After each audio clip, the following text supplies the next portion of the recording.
Gracias. Muy bien. ¿Escucharon ese dicho, el que se va sin que lo echen, vuelve sin que lo llamen, ¿no? Bueno, yo volví sin que me llamen. No, Sandra tenía que hacerse un tratamiento aquí, entonces vinimos con mi hijo, con Cristian, la trajimos. Ella está reposando ahora y de paso entonces podemos estar compartiendo acá, que ya es como nuestra segunda casa, como si fuera nuestra iglesia. Así que les agradezco por poder tener este tiempo con ustedes.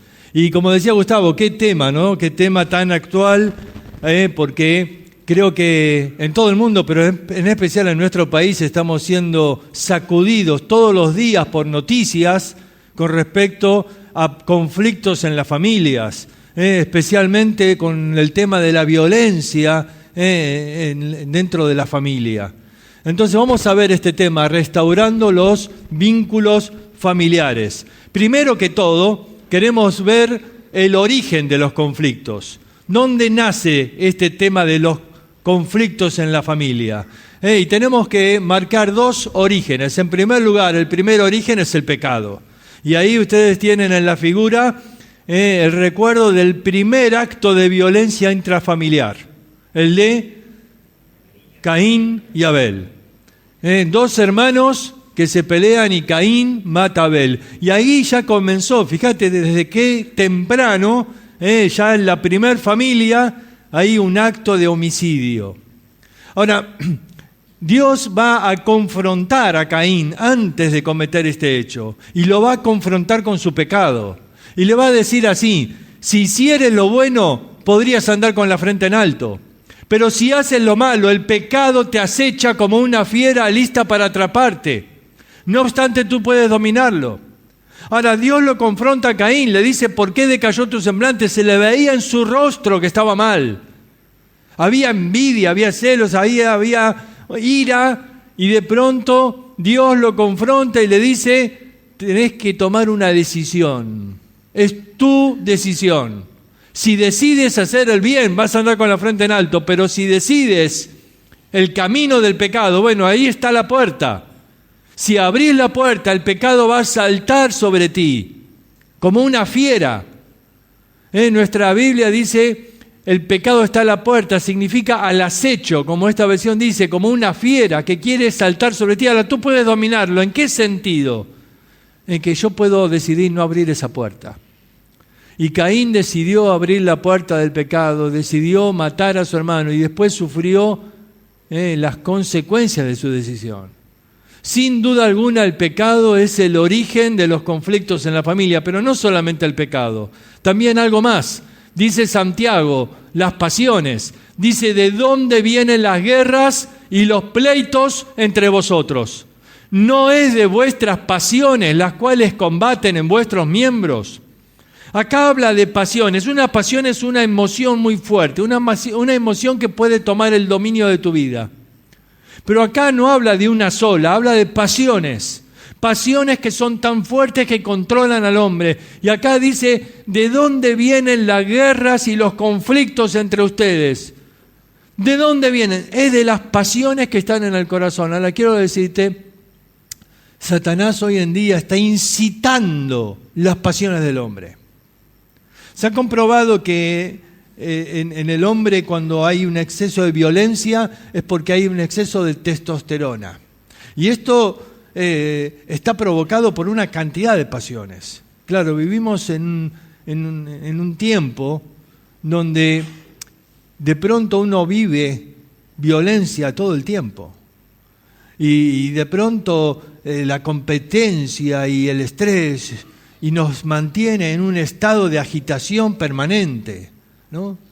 Y de pronto ya superamos, ya no es más estrés, ya es 4 y ya se vuelve incontrolable. Y a todo esto el hombre, claro, querés descansar y querés ver una película y ves una película de violencia y le seguís dando combustible, ¿no? Y a todo esto se le suma también el tema del sexo, que hoy se te mete por todos lados, por las redes, por tu teléfono, por todos lados. Y todo esto aumenta, es como echarle combustible. Es como echarle combustible y las pasiones están ahí incentivadas por todo esto, ¿ves? Y de pronto estás ahí como en una Ferrari, ¿viste? A 300 kilómetros por hora, ¿no? Hay un combustible ahí que hace que el motor ahí esté a toda velocidad, pero Dios lo colocó un freno. Tenés la conciencia y la conciencia actúa como un freno que te avisa y te dice pará, frená, porque vas a hacer daño y va a haber consecuencias, frená. Pero el problema es que el hombre también se encarga de eliminar ese freno y acude al alcohol. Y el alcohol es un gran desinhibidor, el alcohol te corta los frenos. El alcohol o las adicciones hace que el hombre ya no tenga freno y entonces llegaste a tu hogar con toda esa carga que venís de todo el día, con ese motor ahí a 300 y de pronto te das cuenta que no hay freno. Y entonces, claro, cualquier problemita pequeño en el hogar desencadena una explosión. ¿De dónde viene la guerra? De las pasiones. ¿Te das cuenta? Esas pasiones que se descontrolan porque están demasiado incentivadas. Y de pronto entonces eso genera violencia. Claro, el hombre muchas veces a todo esto se le suma la carga de la frustración, de no llegar a tener lo que necesita, de una economía que nos oprime, y de pronto de no conseguir las cosas y sentirme frustrado, y todo esto genera violencia. Ahora, la violencia es un ciclo. Fíjense, el ciclo de la violencia. En primer lugar, hay un tiempo de acumulación de tensión. Es lo que recién describíamos. La acumulación es en el corazón. Se acumula la tensión y luego viene una segunda etapa de explosión de la violencia. Pero después viene una tercera etapa de culpa y arrepentimiento. Y entonces ahí se vuelve otra vez a perdonar y otra vez comienza el ciclo. ¿Por qué? Porque no hay un cambio genuino en el corazón. La culpa y el arrepentimiento es por las consecuencias de lo que ha causado, pero después la persona sigue igual. Fíjense cómo funciona con estos gráficos. Ahora, quiero decir que puede haber violencia del hombre a la mujer, o de la mujer al hombre, o de los padres a los hijos, o de un hermano a un hermano. Pero el asunto con este ciclo de violencia es que hay una acumulación de tensión, donde el hombre está irritable, donde reclama, donde critica, donde intimida. Y por el otro lado, tenemos ahí a la mujer que tiene miedo, ansiedad, culpa, que no sabe cómo proceder, que tiene incertidumbre. Y luego entonces viene el tiempo de la agresión, el tiempo de la exploración violenta. Se da una agresión que puede ser física o puede ser con palabras, y a veces las palabras pueden lastimar tanto como un golpe y puede dejar heridas. Y entonces viene ese tiempo de explosión con palabras, con abuso verbal, sometiendo. Y viene entonces ahí ese tiempo de someter y lastimar profundamente a la pareja.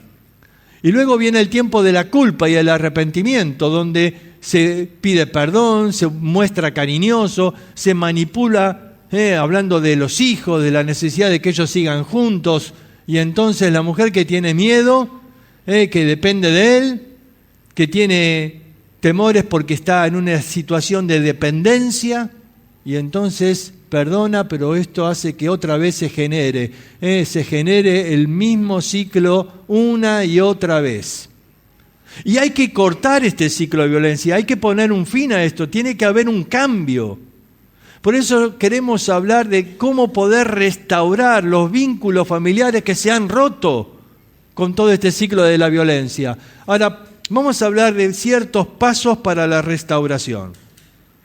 Primero tenemos que explicar que la restauración es un proceso. La Biblia nos habla de restauración, nos dice, por ejemplo, en Gálatas 6:1, que si tu hermano está en pecado, tienes que restaurarle con espíritu de mansedumbre, con amor, considerándote a ti mismo.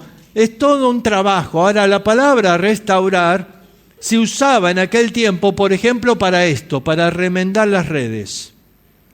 Y esto nos implica que la restauración es un proceso. Es un proceso de examinar la vida, de ver dónde está rota la vida para comenzar a arreglar uno tras uno aquellas cuerdas que se han roto. Algunos parece se acostumbran a tener la vida rota de años porque nunca han tomado tiempo para una restauración. Y quizás venís arrastrando problemas de la infancia. ¿Por qué? Porque no has tomado tiempo para una restauración profunda. Restaurar es reparar aquello que está roto en la vida, pero también se usaba la palabra para colocar un hueso en su lugar. Y esta segunda figura nos habla de que la restauración puede ser un proceso doloroso, pero necesario. Porque un hueso fuera del lugar duele todo el tiempo y no funciona. La restauración. Ahora, pasos para la restauración. ¿Cómo hacemos para restaurar? Vamos a marcar algunos pasos. En primer lugar, yo debo restaurar mi relación con Dios. Si quiero restaurar la familia, primero tengo que restaurar mi relación con Dios. Y el cuadro bíblico es el de Jacob y Esaú. Jacob y Esaú eran dos hermanos mellizos. Y no sé si se acuerdan, pero yo les repaso cómo era la historia. ¿Se acuerdan? Jacob, el nombre Jacob significa engañador, estafador. Y él, desde joven ya, engañó a su hermano y le robó la primogenitura. Era un derecho a tener la doble porción de la herencia y un bien espiritual. Y Jacob le robó la primogenitura. Ahora, Jacob engañó a su hermano. Era todo un lío la familia. El papá, Isaac, él tenía a su hijo predilecto, Esaú, porque él cazaba y le traía de la casa, pero Rebeca tenía el hijo predilecto que era Jacob. Él le enseñó a cocinar, hacía unos guisitos de lentejas espectaculares. Si no, preguntale a Esaú. Y con ese guiso de lentejas no le consiguió comprar la primogenitura y después tuvo que engañar al padre, porque el padre ya antes de morir ya no podía ver. Y claro, Esaú era medio peludo, ¿viste? Pero Jacob era lampiño. Y entonces el engaño de poner un vellón de oveja en el brazo para que cuando el padre lo tocaba pensaba que era Esaú. Todo una artimaña para engañar y conseguir una bendición que no le correspondía. Ahora, ¿qué pasó? Cuando Esaú se dio cuenta de todo lo que hizo, lo quería matar a Jacob. Y entonces Jacob huye. Se va ahí bien lejos a la tierra de unos parientes y ahí se enamora de una chica. Y claro, en aquel tiempo había que pagar una dote, ¿se acuerdan? Pagar una dote. Pero Jacob no tenía un peso. No podía. Y entonces hizo un arreglo y el padre le dice, bueno, tenés que trabajar, pero 7 años. 7 años de trabajo te doy mi hija. Así que trabajó 7 años. Y vieron el lema ese, ¿no? De que todo lo que el hombre sembrare también sega, ¿no? Y de pronto, él que vivió engañando, ahora lo engañaron a él. Y trabajó por la que estaba enamorado, pero le encajaron a la hermana. Y cuando Jacob se da cuenta, esta no es la mujer. ¿Querés a la otra? Trabaja otros 7 años. Otros 7 años. Bueno, trabajó otros 7 años. Y después dice, sí, ¿y ahora cómo hago para mantener la nueva familia? Bueno, ¿querés ganado? Trabajá otros 7 años más. 21 años fuera. Y entonces vuelve con sus 2 esposas, con su ganado. Y quizás Jacob pensaba, bueno, en 21 años Esaú se habrá olvidado. Nada que ver. ¿Sabes? Este es un gran engaño. Pensamos a veces que el tiempo cura todo. El tiempo no cura nada. El tiempo no cura nada. Y en esos 21 años, Esaú aumentó su odio, su amargura, su resentimiento. Y cuando se enteró que venía Jacob, él buscó 400 hombres y salió para matarlo. Quería matar a su hermano. Así que Jacob estaba ahí preocupado y le manda cada día a un siervo con regalos, a ver si le calma un poquito. Pero llega la noche previa, sabía que al día siguiente se iba a encontrar con él.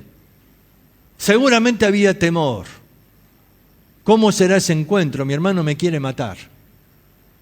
Y entonces esa noche pasa algo muy especial. Esa noche desciende el ángel de Jehová.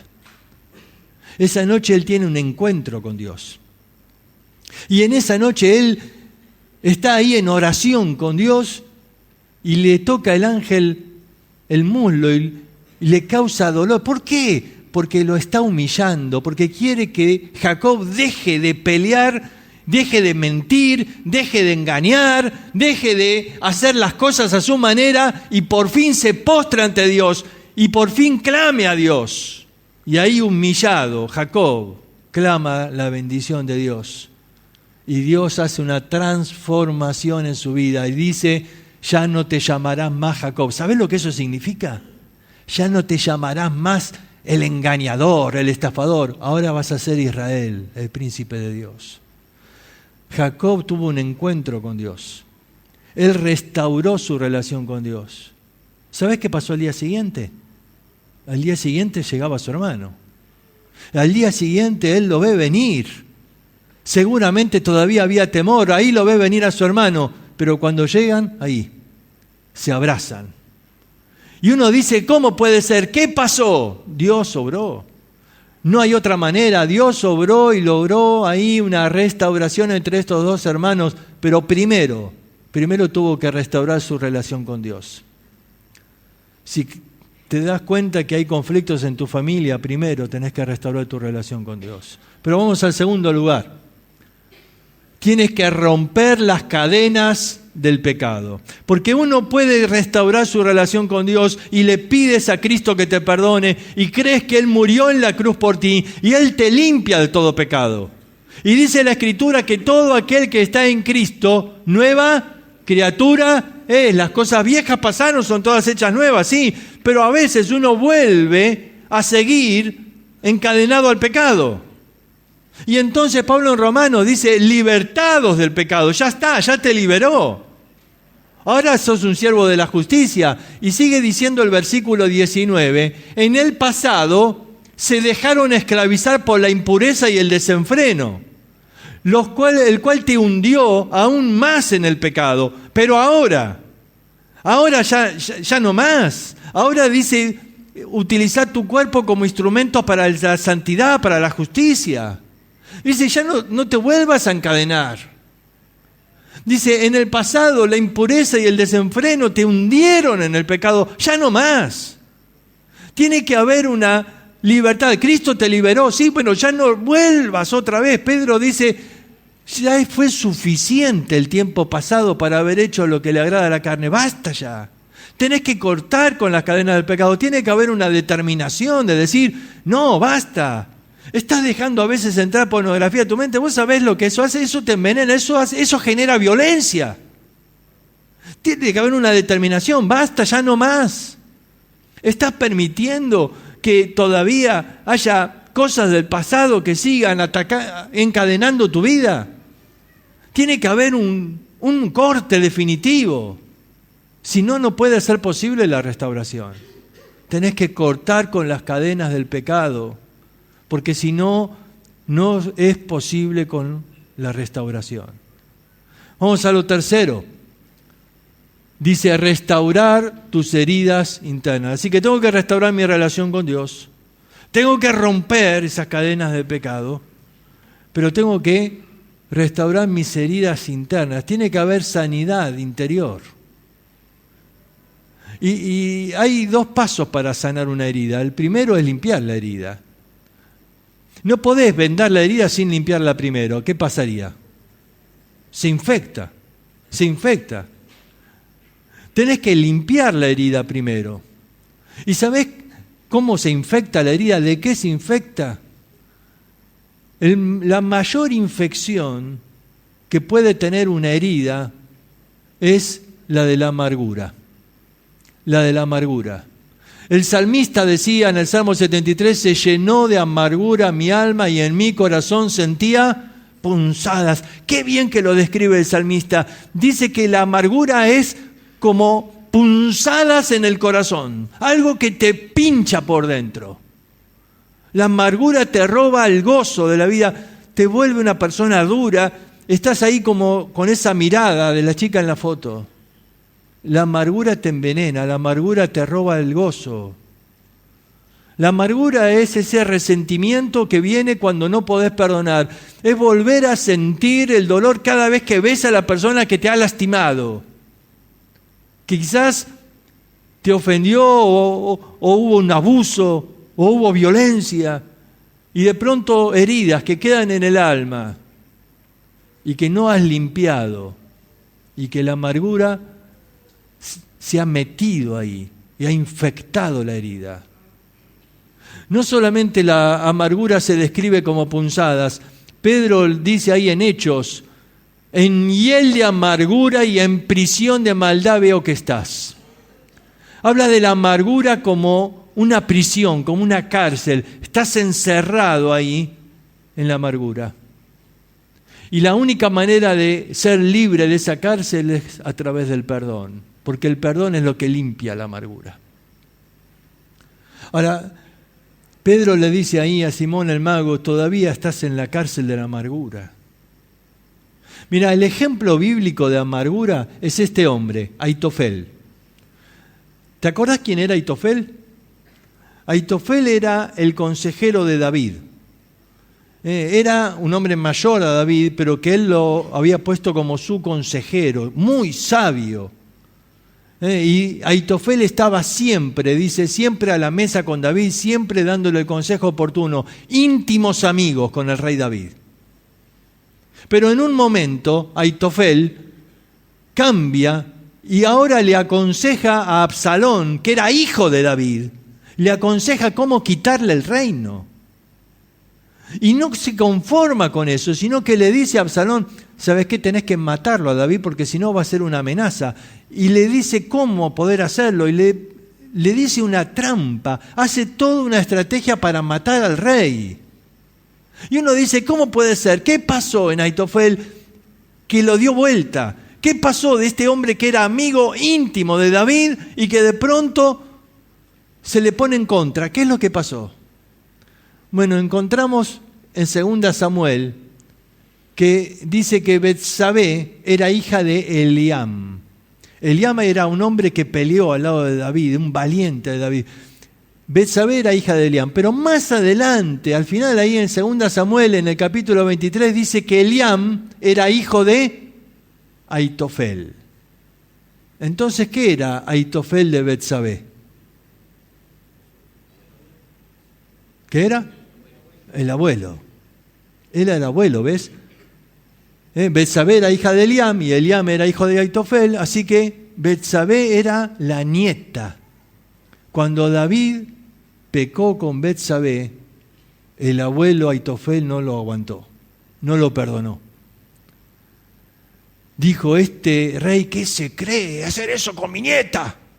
Y lo mandó al yerno, al frente de batalla y mató a Urías.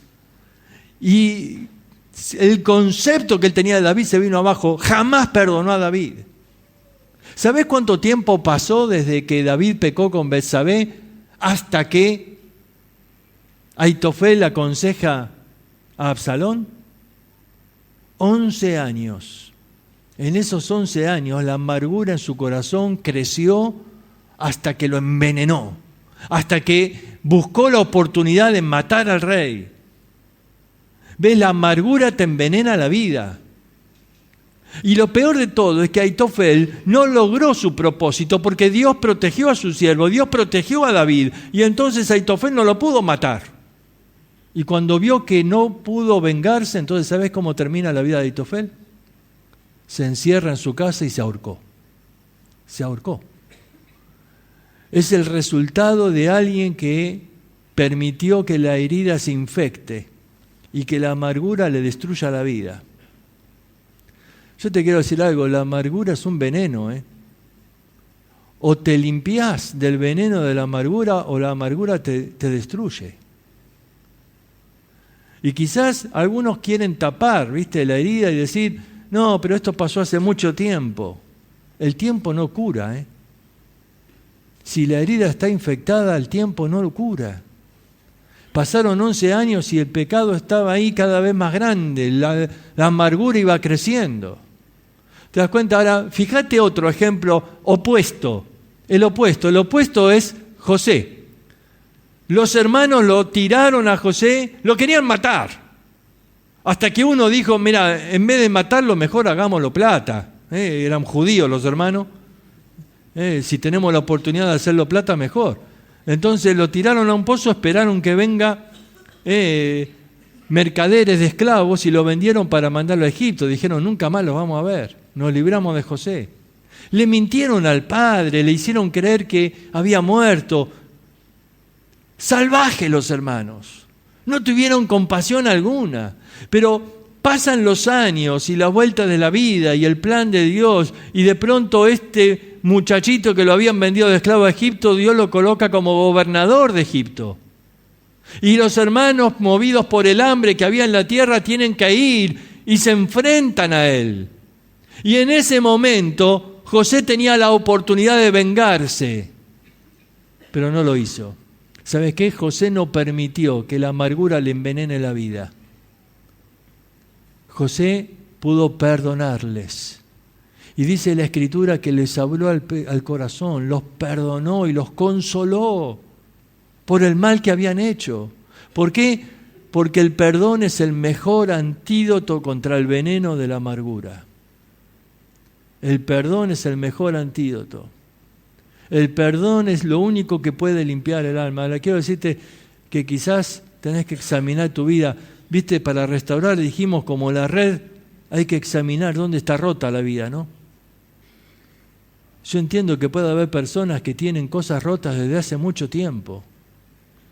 Y que a veces como duele, viste, dijimos como el hueso en su lugar, no, mejor dejarlo así, me duele, no toques ahí.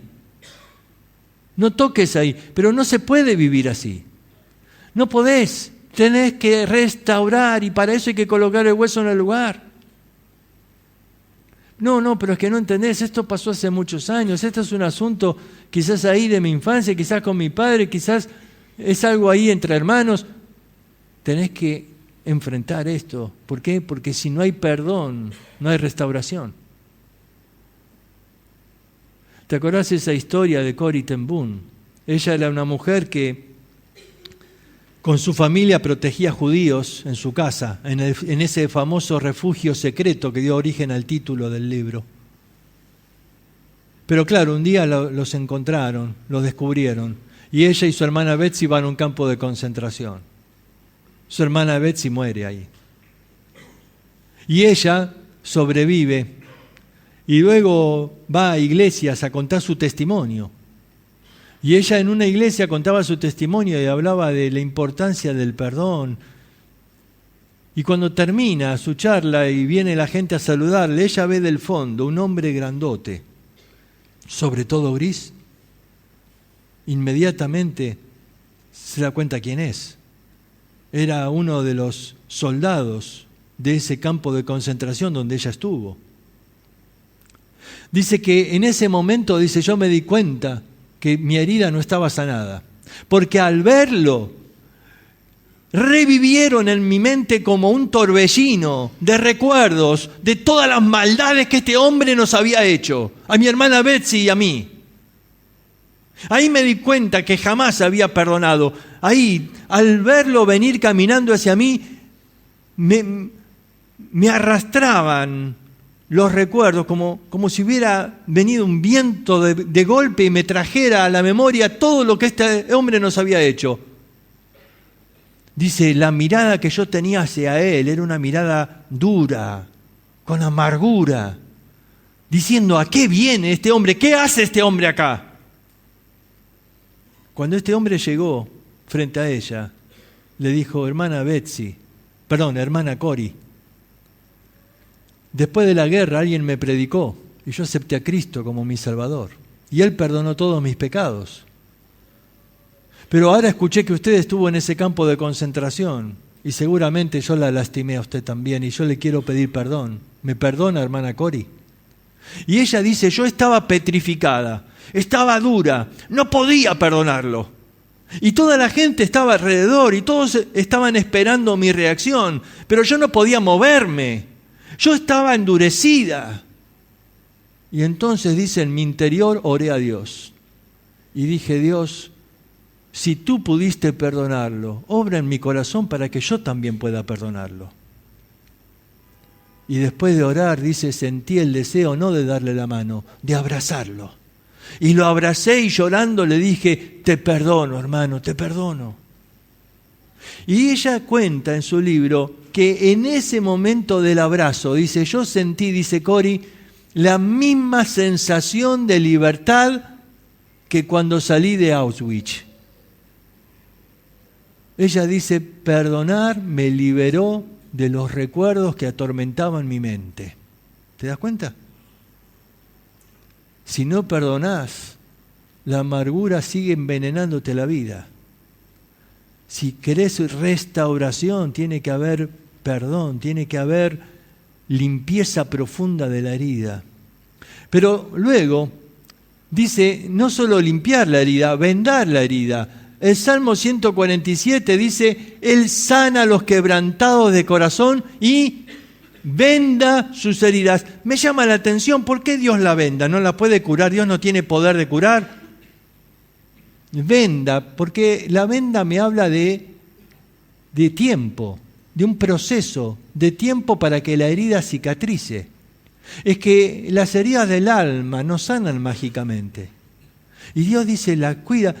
Dios es el sanador, dice, Dios se ocupa de sanar. Mira, tenemos una historia maravillosa ahí, cuando el pueblo de Israel sale de Egipto, el primer punto, ahí en el desierto, ¿te acordás cuál fue? Mara, un oasis. La gente venía con sed, hacía 3 días que no tomaban agua. Entonces cuando ve el oasis, corren hacia él. Y cuando se tiran ahí a tomar el agua, era amarga, no se podía tomar. Aguas amargas. Dicen, ¿por qué Dios nos hace esto? Entonces Dios le muestra a Moisés un árbol, le dice, cortalo, tiralo al agua. Lo hace y se endulza el agua. Y la gente dice, ¿qué nos quiere enseñar Dios? Que no podés seguir adelante en la vida cristiana si no quitas la amargura de la vida. Esta gente que había salido de Egipto tenía el corazón lastimado.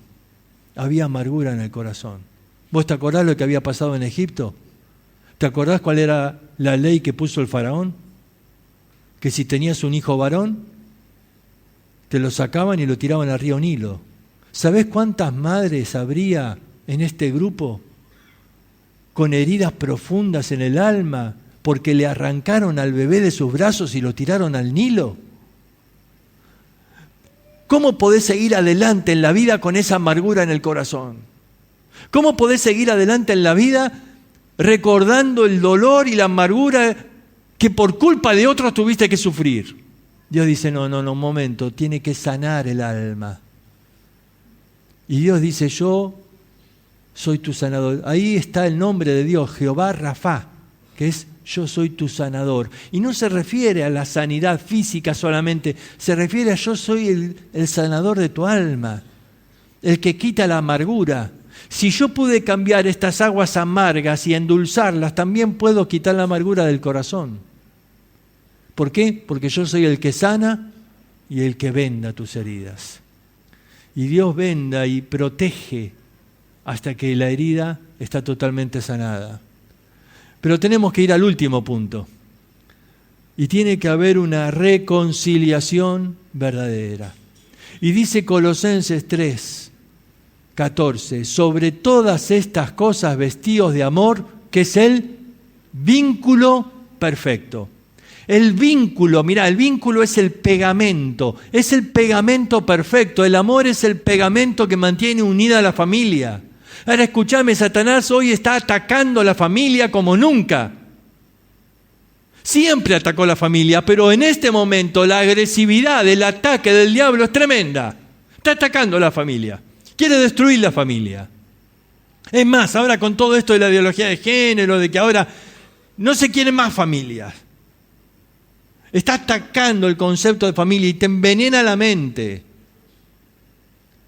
Y es terrible ver cómo a veces hay matrimonios jóvenes con problemas y ya enseguida piensan en el divorcio. Pará un poco, ese no es el plan de Dios. Y de pronto a alguien que se le cruza a otra mujer y dice, no, ya no amo a esta, ahora amo el otro, ahora está el poliamor, que no es amor a la policía. Y de pronto uno dice, pará un poco, no vas a encontrar satisfacción fuera de la voluntad de Dios. Esa mentira tan vieja como el diablo, esa es la mentira que le dijo a Eva. que la creación, que la voluntad de Dios no era suficiente, que tenía que probar de esa fruta. Y Eva se creyó la mentira de que iba a tener satisfacción. Nunca hay satisfacción fuera de la voluntad de Dios. Y todavía hay alguno que se cree la mentira del diablo y que crees que podés encontrar satisfacción en otro lado. Pará, no caigas en esa mentira. Amá la familia que Dios te dio y luchá por tu familia. No dejes que el diablo te llene la mente de mentiras. Tenés que amar. Escúchame, Efesios 5 dice, marido, amá a tu mujer. Es una orden, es una orden. Nadie puede decir, yo quiero obedecer a Dios, yo quiero vivir para Dios, yo quiero cumplir con Dios, pero a mi esposa no la amo. No. Amá a tu esposa. No, pero es que vos no sabés cómo es, que yo no la entiendo. No te manda Dios que la entiendas. Te dice que la ames nada más. No te pide cosa imposible Dios. Dice amala, pero que yo no siento nada. No es cuestión de sentir, es cuestión de obediencia. Amala. El amor es el vínculo, es lo que va a mantener unido ahí a la familia. Y tengo que luchar por conservar ese amor y no permitir que el diablo destruya ese vínculo, que destruya ese vínculo que Dios puso. Tenés que luchar por proteger la familia, porque ese es el legado para tus hijos, que van a aprender lo que es ese amor de lo que ven en sus padres. Mirá, yo quiero terminar mirando con ustedes un video. Un video sobre la familia, dura 2 minutos. Es un spot publicitario de años atrás en otro país. Pero que tiene una enseñanza muy buena. Y yo quiero terminar con una reflexión, con esa enseñanza para todos. A ver, entonces vamos a prestar atención ahí al video.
¿Sabes? Al principio veíamos relaciones rotas.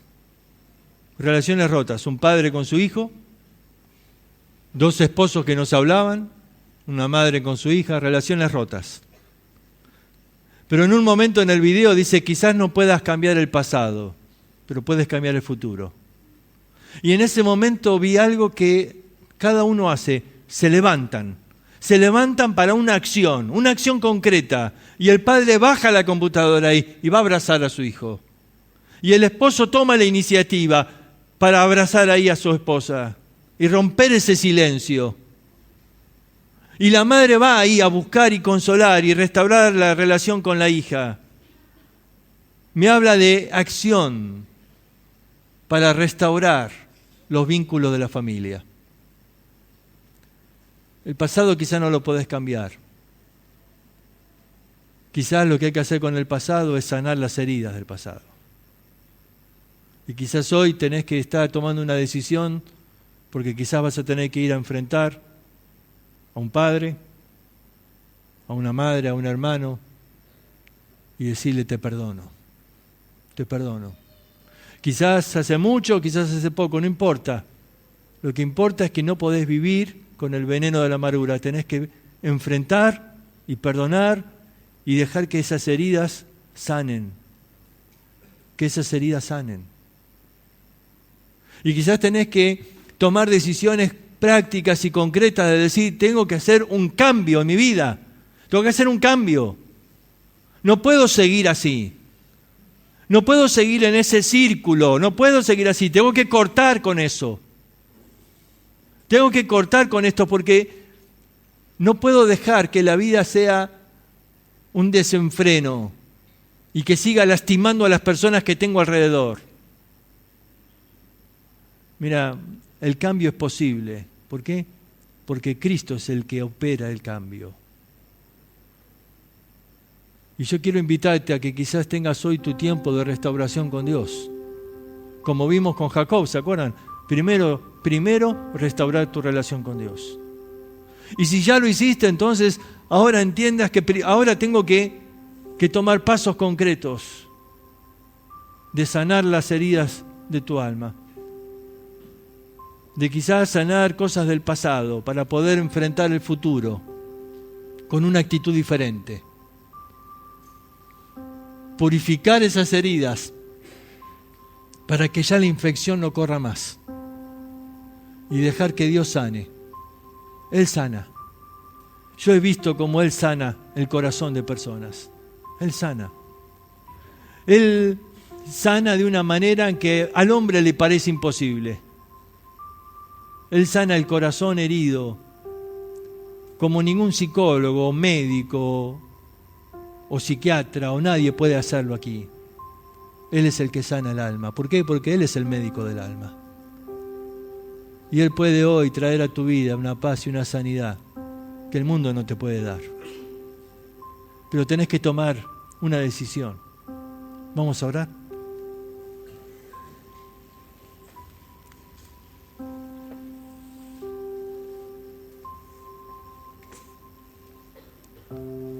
Y yo quiero invitarte ahí en tu corazón a orar a Dios. Si te das cuenta que todavía esas cadenas del pecado están enredando tu vida, hoy pídele a Cristo que te libere. Hoy dile así: Señor, te pido que la sangre de Cristo hoy me limpie de todo pecado y me libre de esas cadenas. Quiero romper ese ciclo de mi vida. Quiero que tú seas mi Salvador personal. ¿Has orado así? Si oraste así, ahí donde estás, levanta tu mano. Yo quiero orar por vos en esta noche.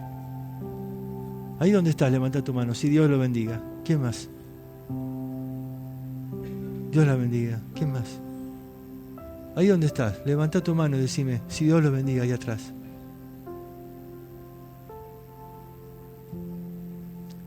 Ahora yo quiero cambiar el pedido y decir: quizás estás ahí necesitando que Dios te sane las heridas. Quizás decir: Señor, yo estoy herido, me han lastimado, he sufrido en mi vida de abusos, de violencia, de maltrato, y yo quiero que tú sanes mi herida, que tú me ayudes a perdonar, que tú me ayudes a ser libre. Si querés, levanta tu mano para que podamos terminar orando por ti, diciendo: yo quiero que Dios me sane el corazón hoy a mí. Sí, Dios le bendiga. ¿Qué más? Hay varios ahí.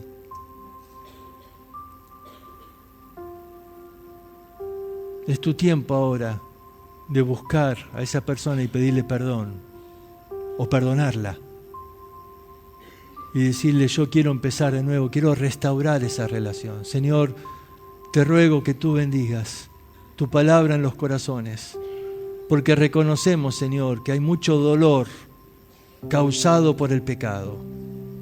Y que hoy muchos acá están sufriendo las consecuencias del pecado en su vida.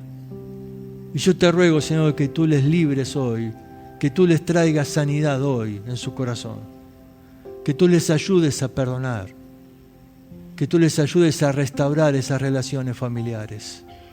Y te doy gracias porque hoy algunos te han aceptado como Salvador y te ruego tú bendiga sus vidas para que hoy comiencen una nueva vida en Cristo. Señor, gracias por tu obra y porque tú eres nuestro sanador del alma. Te lo agradecemos y lo pedimos en el nombre de Cristo Jesús. Amén.